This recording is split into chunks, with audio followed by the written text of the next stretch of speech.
que Hari Seldon avait été incapable de prévoir. Un homme nommé le Mulet surgit de nulle part. Disposant de pouvoirs mentaux dans une galaxie qui en était dépourvue, il pouvait modeler les émotions des hommes et modifier leur esprit au point que ses plus farouches ennemis devenaient ses plus fidèles serviteurs. Les armées ne pouvaient pas, ne voulaient pas le combattre.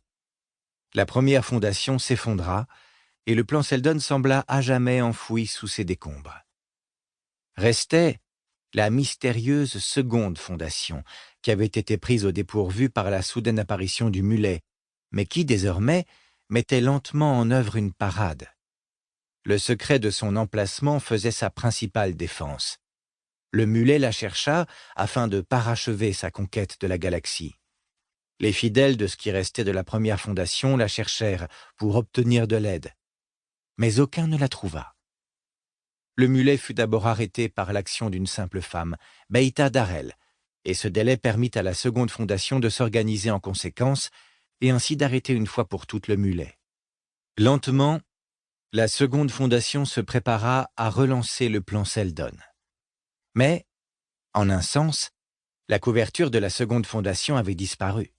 La première fondation connaissait l'existence de la seconde et refusait d'envisager son avenir sous la dépendance des mentalistes. La première fondation avait la suprématie en matière de force physique, quand la seconde était non seulement handicapée sur ce point, mais par le fait qu'elle était confrontée à une double tâche: stopper la première fondation, mais aussi regagner son anonymat. C'est ce qu'elle parvint toutefois à accomplir sous la direction du plus grand de ses premiers orateurs, Prim Palver. On laissa la première fondation balayer la seconde fondation, du moins en apparence, et, à la suite de cette victoire, la première fondation acquit un pouvoir croissant dans la galaxie, tout en continuant d'ignorer totalement que la seconde existait toujours. 498 années ont maintenant passé depuis que la première fondation a vu le jour. Elle est à présent au sommet de sa puissance, mais il est un homme qui n'accepte pas les apparences.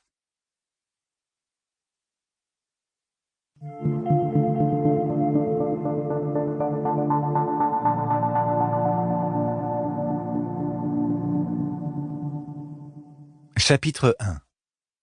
Conseiller. 1. Je n'en crois rien, bien sûr, annonça Golan Trevize sur les marches du palais Seldon, tout en contemplant la cité qui étincelait au soleil. Terminus était une planète tempérée, avec une forte proportion de masses océaniques. L'instauration du contrôle climatique n'avait fait que la rendre plus confortable encore et considérablement moins attrayante, estimait souvent Trevize.